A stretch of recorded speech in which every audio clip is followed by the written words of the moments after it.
Hey mages, welcome to today's video, and today I've got 5 very powerful decks for you. These are decks that all MTG players are playing currently in Mythic, and these are 5 decks that can certainly help you get to Mythic as well. These are not budget decks, as you know we do a lot of budget content on there, but I also do like to do non-budget content as well, and these are definitely decks that you can work towards if you've got enough of wild cards, or maybe hopefully the cards already in your collection, as these decks are proven and are really the tier 1 decks of MTG Arena Standard in Bloomburrow at the moment. So without further ado, we're just going to go on to take a look at the decks. If you're loving the content, if you enjoy budget content, all types of different content as well, just love MTG Arena and MTG content, please do the best thing to support me, which is hitting the subscribe button. I really do appreciate that. If you want to get any of these decks in paper, now the cheapest deck that I will say by far is the Boros deck that we're going to, we will talk about that in a minute, but that is as low as 75 euros. The card prices are all from my sponsors Cardmarket, so you can go and pick up your cards there. And obviously, if you want to support me even more, get all these deck lists early and everything like that, you can go and become a Total MTG Patreon. But without further ado, let's get on to the first deck. So although, like I said, we are looking at MTG Arena stats, if you do like this deck and it's in paper, it is a measly, I say measly, for standard, 75 euros roughly. You'll be able to get it a little bit cheaper. For a tier 1 top standard deck is very good, because the others all in paper coming in around $300, 300 euros, sorry. So that will be, well over $300. But we're talking MTG Arena today, and the first deck is Boros Convoke, a deck that literally is built around convoking creatures, but has a very good aggro package of laying down early creatures, utilizing artifacts and everything like that by playing a Gleeful Demolition, which means you can destroy an artifact and then create 3 more artifacts. And the idea of the deck is then getting into Knight Errant of Eos, which is only a 2 of in this deck. Now, I've taken these decks with proven stats between 60+% win rates, and this is the most common list. Now, I'm used to seeing 4 of these in there, but, this list has changed up a little bit, and this apparently is the current list. One of the main protagonists in this deck is Imadane's Recruiter. It's a card that will literally benefit you and all of your little right creatures that are beyond there. This, when it enters, gives your creatures a buff. It gives them all +1 haste, and this obviously then can attack itself. You can play this for 5. Very rarely do I see this play for 5 other than a real late game version, but this is coming down hopefully early because there's so many 1-drops in here. You've got Yoshian Frontliner, Novice Inspector as well that can make and investigate and make that token that we need for this deck. You could also potentially sacrifice the Frontliner for Gleeful Demolition because this has Unearth and you will be able to play it again. Warden of the Inner Sky is what's used in this to get bigger, but it is also used to potentially become a game-winning card as well, because it gets these, tap-in artifacts, creature control, and then you get a 1/1 counter, and you do get to scry 1 as well. So when this becomes bigger, it becomes a really good attacking creature. Gingerbrute in there as well, another artifact that is a gleeful target, but this is a nice hasty creature that can start the beatdowns with this deck. Resolute Reinforcements will add multiple, 2 creatures when it comes in, which is good. Same as can be said with Sanguine Evangelist. You've probably come across this deck quite a lot, so you know what this deck does. It amasses a load of creatures and goes wide. One of War Leader's Call. It really does. This type of deck is not using the usual pelting loads of creatures and doing War Leader's damage. It's in there maybe for a little bit more, of the buff for the creatures. In there as a one-of. I would potentially like to, but I'm not changing the decks. This is as they are, so I leave it to you to decide whether you like a second one of these or potentially the third of the Knight Errants or even a 4th. But then you have to look at what you would take out for this deck as well. It runs a single Lauren's Escape, which is nice, but I personally would drop that for either a War Leader's Call or another Knight Errant. Let me know what you think of that in there. But I do want to showcase these decks as they are being played in Mythic, and obviously in the top tier as they are. Case of the Gateway Express is another good removal spells because we have so many creatures that we're putting down early, potentially 1, 2, 3, 4, and getting rid of anything that's in the way while you're setting up to do your Imodin's Recruiter and just go all in with that. And if you're lucky enough, you've got a little buff with that. It's nice. If not, this is a go wide strategy. Land bases, lots of rare lands. One single Cavern of Souls that obviously you could name human, which will cover the Knight Errants, and it also covers Imodane, which is nice. So, potentially 1, maybe 2 if you're coming across a lot of counter magic decks, and then Vantage, Battleforge, and then some basics, and a single Abraded Bluffs as well. It's a very consistent deck, this. Very powerful. It's hard. It recovers well from removal because it just has so many ways to make lots of creatures and go wide. 29 creatures in total with a very low CMC of 1.8, which is probably why it only runs 20 lands. But yeah, if aggressive creature decks and token decks are your thing, then this one is definitely for you. Now on to the second deck, and this deck is a bit more like my kind of style of deck that I personally would like to play. It's Orzhov Mid-range. So as you can see, I'm missing 1 craft from this, which I'm just missing 1 Alcazar, so I probably do want to give this one a try. I've not played this configuration, but it plays a lot of cards that I do like. Beza, I think, is really cool. A very sweet mythic, 4/5 above the 4 mana stats. Create a treasure token, opponent controls more lands than you, 4 life, and more, if they've got more life, and creating fish tokens if they've got more creatures, and draw a card if opponent has more cards in hand. It's just like value, potential values. If you don't tick any of them off, you've still got a 4/5 for 4. Virtual Persistence is another card. I love these enchantments with the loyalty as well in here, creating that token and bumping up your creatures when you get to play the Virtual Loyalty for 5 mana. A few singles of in the deck, which might be helpful for crafting if you've only got 1 in your collections, like a single Harvester of Miseries in there. We've got a single Legions to Ashes and a single Pest Control as well. A few others. Get Lost, a single of 10th District. It's a real toolbox type of deck, and I just love these type of decks. I find them really fun to play. A single Anointed Affliction as well. Let's have a little look at the stats in here. It's got 18 creatures, 17 non-creatures. We do run 25 lands because the CMC is quite high in this one for a best of 1 deck. This is 3.1. Now, it obviously does well because it's what they're playing in Mythic. You're going to have to get some luck against some of the more aggro decks, I think, but you do have lots of removal. 3 cut down, 4 go for the throat as well.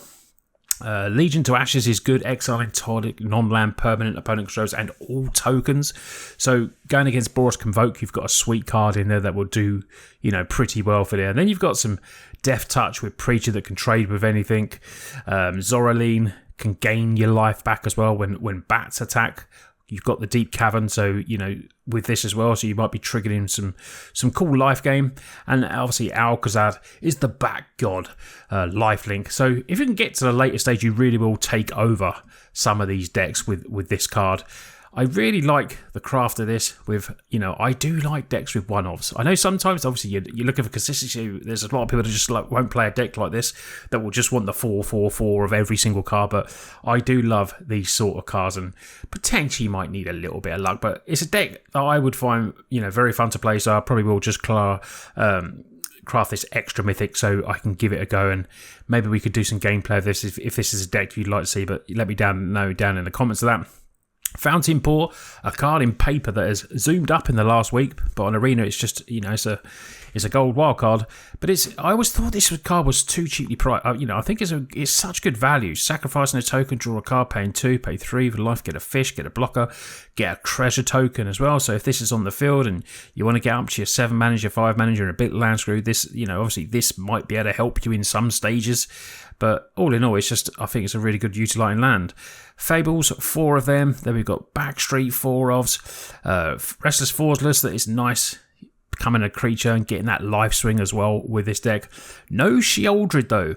So for you that just don't want to play a Sheoldred deck, there's no Sheoldred in this, which is quite weird for a Orzhov kind of, any deck with black normally runs Sheoldred. So I do like the fact that it's being a bit different as well, and obviously getting the wins. But yeah, Orzhov mid range, very good looking to me, and one that I think I'll try. Let me know what you think. But let's get on to the next deck. Going back to aggro, which is obviously what we see a lot in best of one in standard, and this is a Gruul Aggro build.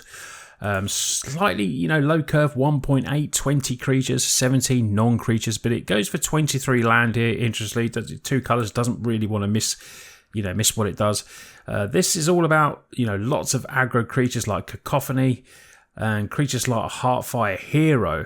Now, these can be pumped up a bit, like with Monstrous Rage. We do have cards that can do that, and then when they die, they deal damage equal to their power to each opponent. So there is ways that this can win just by, you're attacking, they have to block. Sometimes you're going to get some extra damage through and win that way. You might think they've got a bigger creature, but they can't afford to not block it. And there's some interesting quandaries that this does build up for opponents. Challenger, Prowess, we do have a lot of spells in there. And then you've got Manifold Mouse. This is a very good card. Now, when you're adding stuff onto like the Heartfires and you're doing double strike, and I see that quite often, and you're tapping it with like a Monstrous Rage and giving it extra power, the double strike really does count. And when you can, if it dies, we've seen like the sack decks, this isn't a Callous deck, but it just means so much power, and it's just giving your opponents, problems, whether they can't block, they let stuff through, they worry that you might have a sack effect or anything like that. But this deck is a little bit different. So Thrillseeker is in there, which is the sack ability. So for this deck, they're using Thrillseeker. Sacrifice this creature, it deals damage equals to its power to any target. So you can back up 2 and do this, so it enters and put 2/1/1 counters and target creature if you want. But if you can pump up your Thrillseeker with Monstrous Rages and everything like that, giving them double strike, Innkeeper's Talent puts extra 1/1 counters on everything, so all of these things that can be sacked or killed while doing damage will just get so big, and it makes it a problem even for removal decks that want to see it go. Once they get big, they'll think, if you've got a few attacks in, they're then in a bit of a problem, because unless they're exiling, when these die, they're just going to do the damage and potentially win games for you. Single of Wren of Realmbreaker. Anyone that plays this deck, I'd love to know what the single of, if you think it's worth that mythic craft for people that don't have it.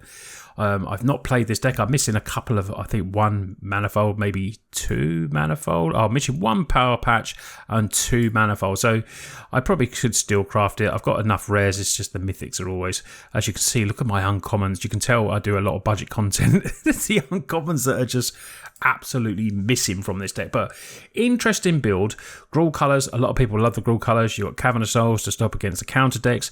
Making's Mirrex in there for help with the colour things, and making toxic tokens as well. So more ways to get more creatures on the battlefield. They can't block, but it's a good creature build to add in there, and you can still get through with certain stuff as well. Triggering the Pawpat Recruit.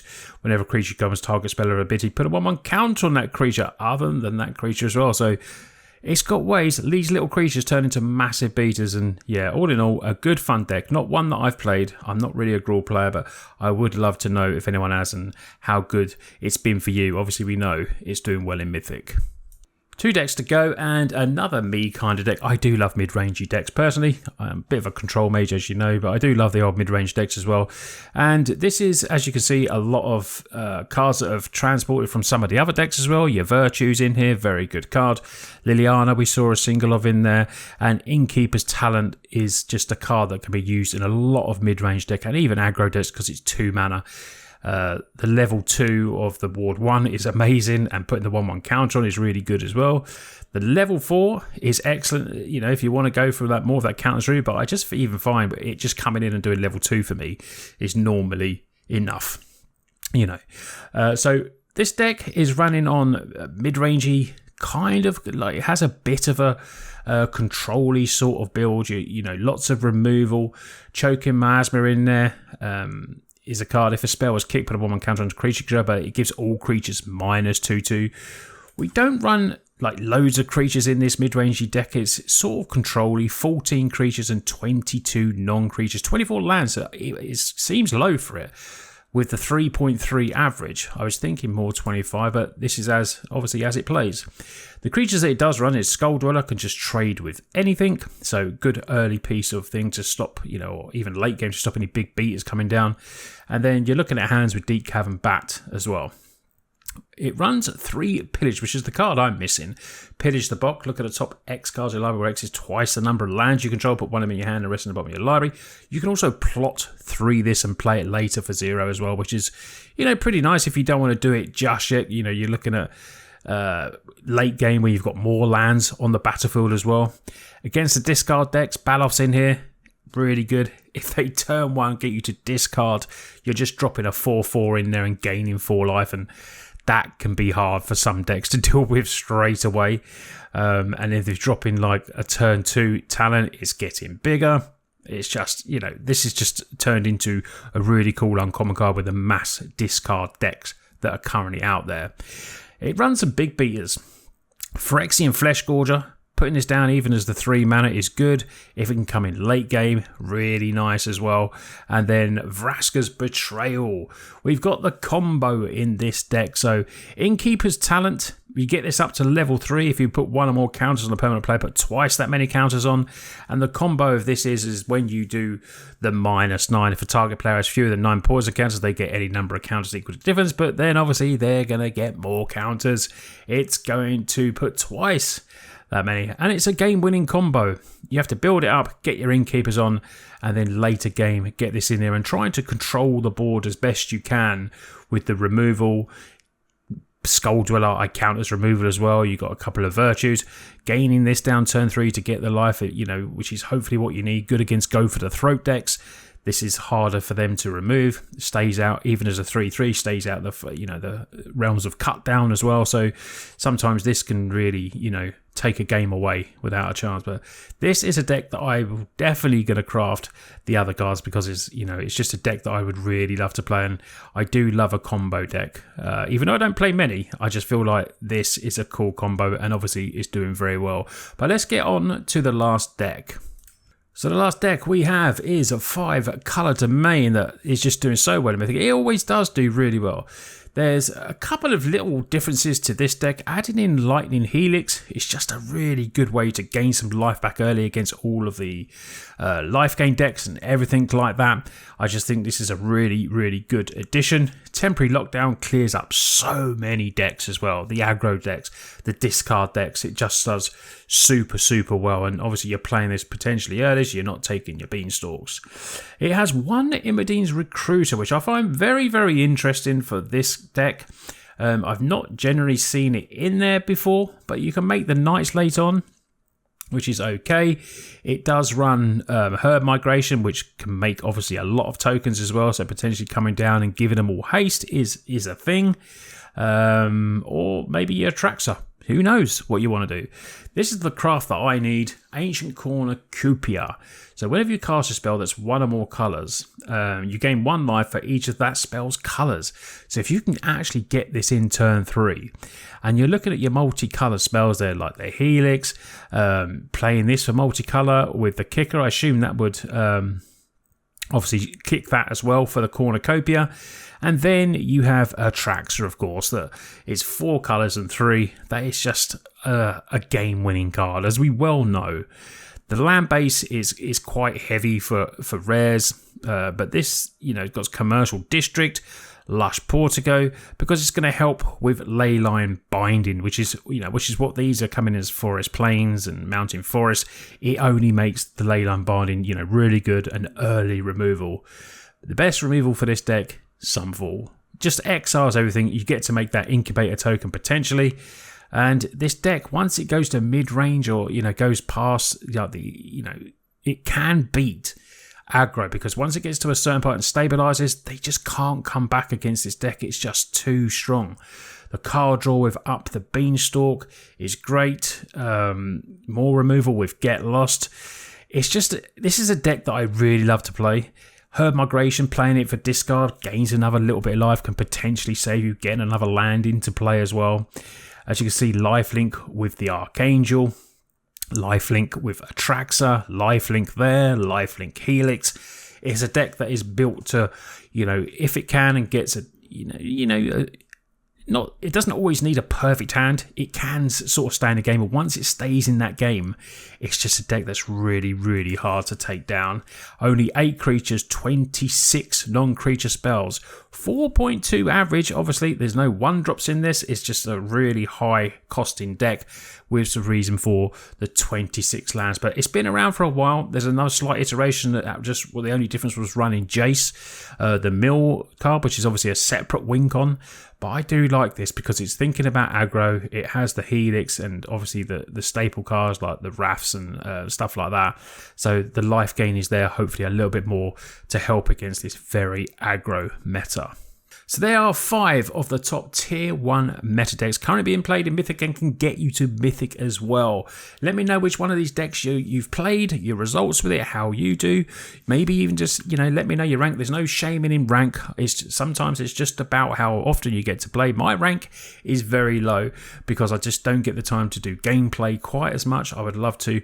Obviously, I did a lot more when I was managing to stream more often, but sometimes it's just a bit hard at the moment. But I would like to put some gameplay out for some of these, but just let me know if you'd like to see that. I know there's been requests for the budget gameplay, which I am currently recording as well, so we're going to get some of that going. But these decks are all very strong and powerful and can certainly help you get those W's in Arena. Thanks for watching today. I hope you've enjoyed the video. Please give it a big thumbs up. It really does help, and leave me a comment, and I will see you on the next video.